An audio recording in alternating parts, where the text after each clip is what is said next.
اور مسلمان چونکہ محبت بھرا دل رکھتا ہے اس لیے مرنا بھی جانتا ہے، قربان بھی ہونا جانتا ہے۔ انہوں نے کہا اس کی مثال دیکھو، عیسائی جس ملک میں گیا اس نے اپنا نام بدل لیا، ہندوستان میں آیا تو رام کرشن نام ہو گیا، پاکستان میں گیا تو عبداللہ اور عبد المسیح نام ہو گیا، مگر وہ کہتے ہیں مسلمانوں کا یہ عالم ہے اپنے نبی سے محبت کا، اپنے نبی سے تعلق کا، کہ دنیا میں جہاں بھی بس رہا ہو اس کا نام غلام محمد ہوتا ہے، عبد النبی ہوتا ہے، رسول ہوتا ہے۔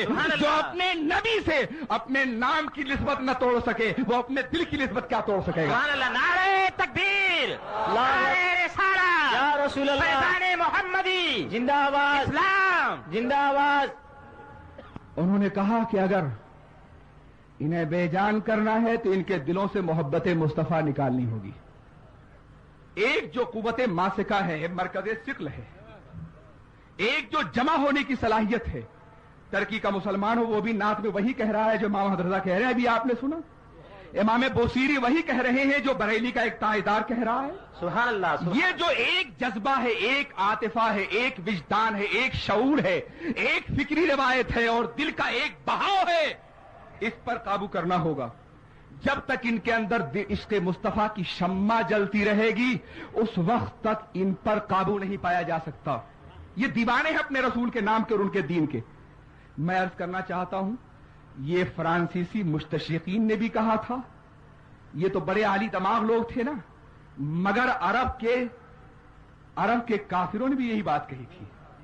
یاد ہے آپ کو جب اللہ کے رسول نے فرمایا کہ قیصر و کسریٰ کے خزانے تمہارے ہاتھوں میں آ جائیں گے، تو عرب کے کافروں نے اپنے ایک ذہین آدمی کو سرکار کی بارگاہ میں بھیجا۔ وہ ذہین آدمی قیصر کے دربار میں بھی گیا تھا اور کسریٰ کے دربار میں بھی گیا تھا۔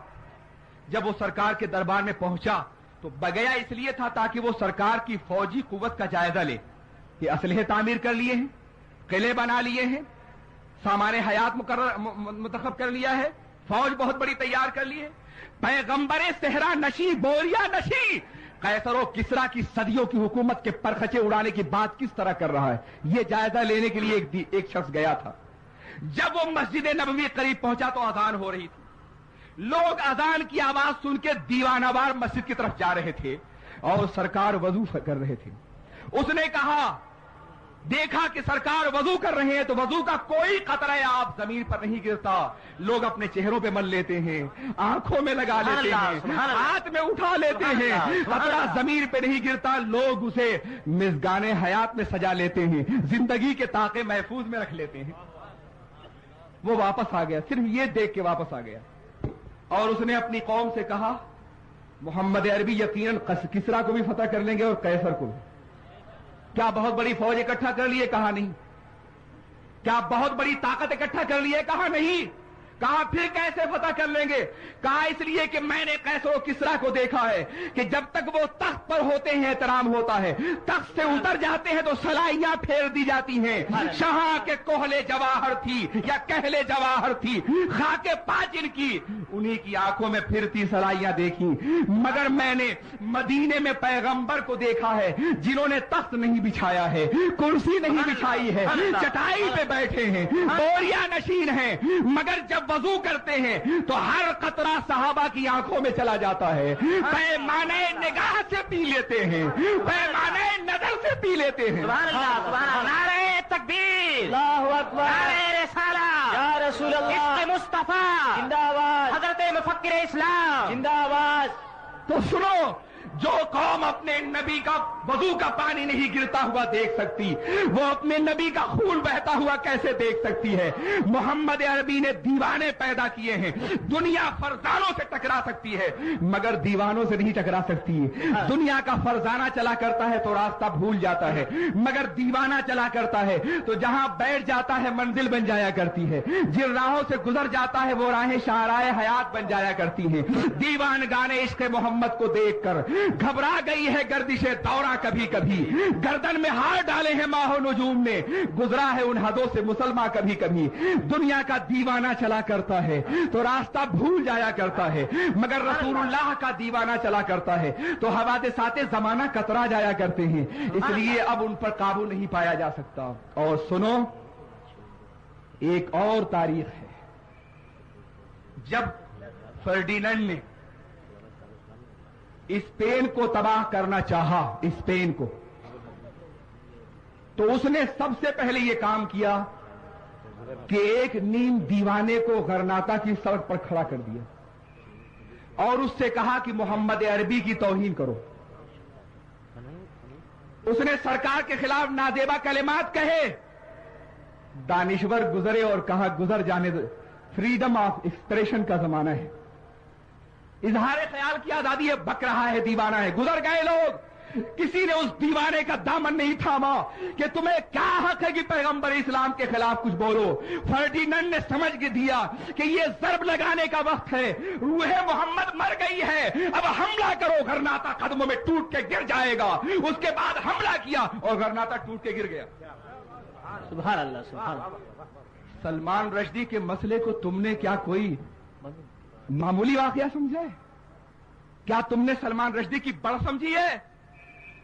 بغداد کی تباہی کا نقشہ تیار کیا جا چکا تھا، عرب کے وسائل کو سمیٹنے کا فیصلہ کیا جا چکا تھا، صرف مسلمانوں کا ٹمپریچر ناپنا تھا، بخار ناپنا تھا، ایمانی بخار، عشق مصطفیٰ ناپنا تھا۔ سلمان رشدی سے گستاخی کروائی گئی، عرب کی حکومتیں خاموش رہیں، کویت خاموش رہا، سعودی عرب خاموش رہا، کویت نے 14% سرمایہ پینگوئن سے نہیں نکالا اپنا، ہم چیختے رہ گئے، انڈیا کا مسلمان مرتا رہ گیا، پاکستان کا عوام مرتی رہ گئی، مگر عربوں نے کچھ نہیں سمجھا، کچھ نہیں کیا۔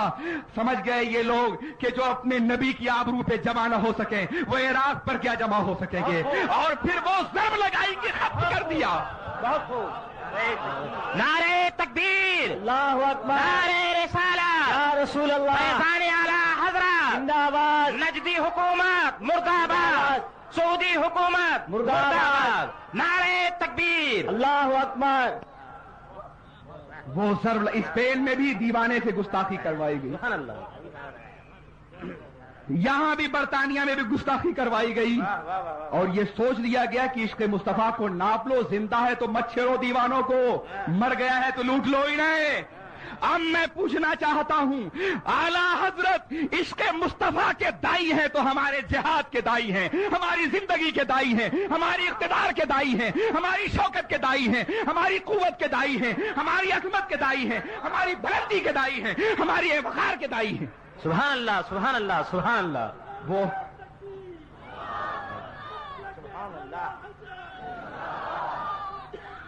اللہ۔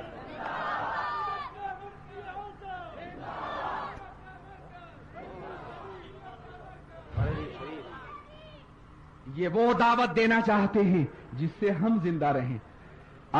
ڈاکٹر اقبال بریلی میں نہیں پیدا ہوا تھا، بولو ہوا تھا، اجی جرمنی سے اس نے ہائیڈلبرگ سے فلسفے کی ڈگری لی تھی، میں بھی دیکھ آیا ہوں اس کی کلاس کو، اس کے بعض پرانے آثار کو۔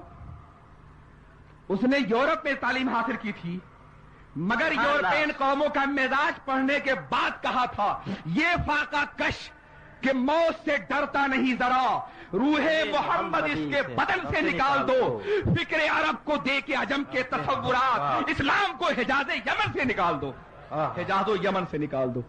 تو یہ روح محمد عشق محمد ہی ہے۔ عشق محمد جب نکل جائے گا تو اسلام حجاز سے بھی نکل جائے گا اور یمن سے بھی نکل جائے گا۔ عشق محمد ہماری زندگی کی ضمانت ہے، عشق محمد ہماری کامیابی کی ضمانت ہے، جہاد اور عشق رسول۔ اب آپ ذرا سوچو، مسلمان اپنے دور غلبہ میں جہاد سے آگے بڑھتا تھا اور دور مغلوبی میں تبلیغ سے۔ انہوں نے دونوں پہ قبضہ کیا، جہاد کی تبلیغ کی چلت پھرت کو جہاد کہہ دیا، اور تبلیغ ہم کافروں میں کرتے تھے، یہ مسلمانوں کا دروازہ کھٹکھٹانے لگے، رخ بدل دیا گیا تبلیغ کا، کافروں سے بولنے کی کوئی ضرورت نہیں ہے، اپنے ہی گھروں کو کھودتے اور بناتے رہو، نتیجہ یہ ہے کہ ان کی سرحدیں محفوظ ہیں، ہمارا قافلہ حیات رک گیا ہے۔ ہمیں اپنا انداز فکر بدلنا ہوگا، بے شک ہمیں اپنا طرز حیات بدلنا ہوگا، بے شک، ہمیں اپنا طرز زندگی بدلنا ہوگا۔ کل میں اس مضمون کو سرکار مفتی اعظم ہند کی حیات پہ مکمل کروں گا۔ کل میں اپنے ساتھیوں سے چاہوں گا کہ مجھے ذرا پہلے وقت دے دیا جائے تاکہ جاگتا ہوا مجمع ملے۔ انشاءاللہ اس لیے کل تک کے لیے خدا حافظ. ظلم و وضع الشیء فی غیر محل ہی. ظلم کہتے ہیں کسی شے کو اس کے مقام کے علاوہ کسی اور مقام پر رکھ دینے کو. پیشانی کا مقام ہے کہ خدا کی بارگاہ میں جھکائی جائے، مگر جب اباطیل کے سامنے سجدہ کیا جائے، بتوں کے سامنے سجدہ کیا جائے، مظاہر فطرت کے سامنے سجدہ کیا جائے، نفع و ضرر کے سامنے سجدہ کیا جائے، اقتدار کے سامنے سجدہ کیا جائے، کرسی کے سامنے سجدہ کیا جائے اور درختوں کے سامنے سجدہ کیا جائے.